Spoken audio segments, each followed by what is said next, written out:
ये है भारत का सबसे उपजाऊ राज्य, जहां देश का सबसे बुद्धिमान युवा पैदा होता है, लेकिन आज यह भारत का सबसे गरीब राज्य बनकर रह गया है। आखिर क्यों? किसकी गलती? सरकार की, व्यवस्था की, या फिर हम सब? चंद्रगुप्त मौर्य ने मगध मॉडर्न बिहार से एक ऐतिहासिक राज्य की शुरुआत की। अशोका उनके वंशज ने दमन और अहिंसा का संदेश पूरे एशिया तक पहुंचाया। नालंदा यूनिवर्सिटी दुनिया का पहला और सबसे पुराना यूनिवर्सिटी है। 427 ईस्वी में स्थापित हुआ था। यहाँ चाइना, कोरिया, तिब्बत और सेंट्रल एशिया का स्कॉलर पढ़ने आते थे। जब बगावत या ऑक्सफोर्ड नहीं थे, तब नालंदा कॉन्वेंट का ग्लोबल सेंटर था। लेकिन हर उड़ान के बाद एक गिरावट भी आती है। 1990 के दौर में बिहार ने अपने सबसे बड़ी संकट देखी। लॉ एंड ऑर्डर कोलैप्स हो गया, करप्शन बढ़ गया और कास्ट बेस्ड पॉलिटिक्स ने डेवलपमेंट को डिवाइड कर दिया। गैंग्स और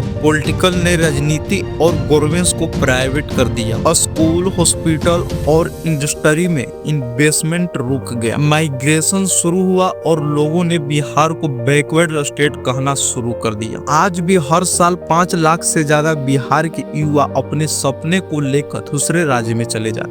बिहार की सबसे बड़ी समस्या तो यही रही कि वहाँ पलायन ही, कौन अपना घर छोड़ के जाना चाहता है कहीं किसी और जगह? कोई जाना चाहता है? कोई अपने माता पिता को छोड़ के?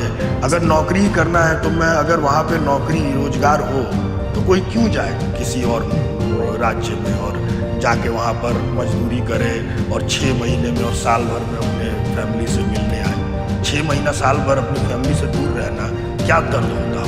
दिल्ली, मुंबई, बेंगलोर, सूरत, कोलकाता, ये लोग मजदूरी, कंस्ट्रक्शन और सर्विस जॉब में लगे हुए। ये सिर्फ इकोनॉमी माइग्रेशन नहीं, इमोशनल माइग्रेशन भी है। हर ट्रेन जो बिहार से निकलती है वो अपने साथ सपने भी ले जाती है। जब देश आगे बढ़ रहा है, बिहार अभी भी बेस लेवल पर स्ट्रगल कर रहा है। जीडीपी पर कैपिटा 54,000 है। नेशनल एवरेज 1.5 लाख है। मतलब बिहार का हर नागरिक देश के एवरेज से 3 गुना कम कमा रहा है। बिहार का सबसे बड़ा क्राइसिस एजुकेशन। मुख्यमंत्री जी चाहते हैं और हमारे उप मुख्यमंत्री जी, शिक्षा मंत्री यही चाहते हैं कि बिहार न पढ़े और न बढ़े। टीचर्स की कमी, 1 लाख से ज्यादा पद खाली है। हर स्कूल में एक टीचर पर 80 से 100 स्टूडेंट तक हैं। 60% स्कूल में टॉयलेट जैसे फंक्शन नहीं। स्पेशली गर्ल्स के लिए ये सबसे बड़ी प्रॉब्लम है, जिससे ड्रॉप आउट बढ़ता है। High school drop out rate 40%, मतलब हर 10 में से 4 बच्चे 10th से पहले स्कूल छोड़ देते। इलेक्ट्रेरी रेट 61.8, वहीं नेशनल एवरेज 77.7। पुरुष की संख्या 73.4% है। महिला की संख्या वहीं पर 53.3%। एजुकेशन के बिना कोई राज्य आगे नहीं बढ़ सकता और बिहार का फ्यूचर इसी क्राइसिस से जुड़ा। हेल्थ सिस्टम भी बिहार में एक साइलेंट इमरजेंसी जैसा है। डॉक्टर की कमी, 80% पोस्ट खाली, मतलब एक डॉक्टर के पास 50,000 लोगों का बोझ। इनफैक्ट मोर्टेलिटी रेट 47, वहीं पर नेशनल एवरेज 28 ही। Mental mortality rate 165, national 113। जहां डॉक्टर नहीं, दवा नहीं और जहां फैसिलिटी नहीं, वहां सेहत एक लग्जरी बन जाती। 1990 के बाद बिहार में एक भी मजदूर इंडस्ट्री नहीं लगा। फिरौती के लिए अपहरण के सिवाय कोई उद्योग बिहार में नहीं फला फूला। 90 से 2005 का वो काला दौर आज भी बिहार की जनता नहीं भूल पाई।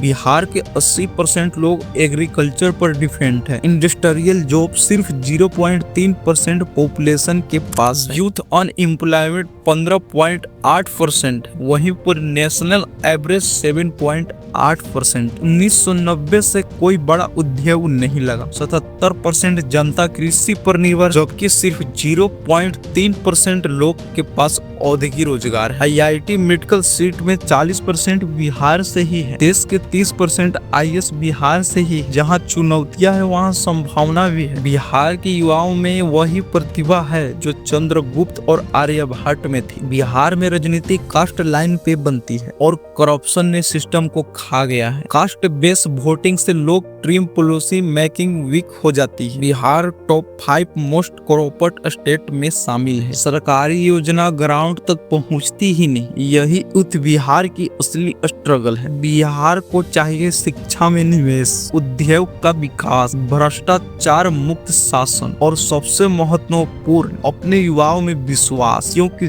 जिस भूमि ने दुनिया का सबसे पहला विश्वविद्यालय दिया वो फिर से विश्व गुरु बन सके। बिहार की समस्या लोग में नहीं है, व्यवस्था में। ये राज्य देश को प्रधानमंत्री दे सकता है, IAS दे सकता है, वैज्ञानिक दे सकता है, लेकिन अपने ही युवाओं को रोजगार नहीं दे पा रहा है। वक्त आ गया है कि हम सब मिलकर बिहार को फिर से उसके गौरवशाली अतीत की तरफ ले चले।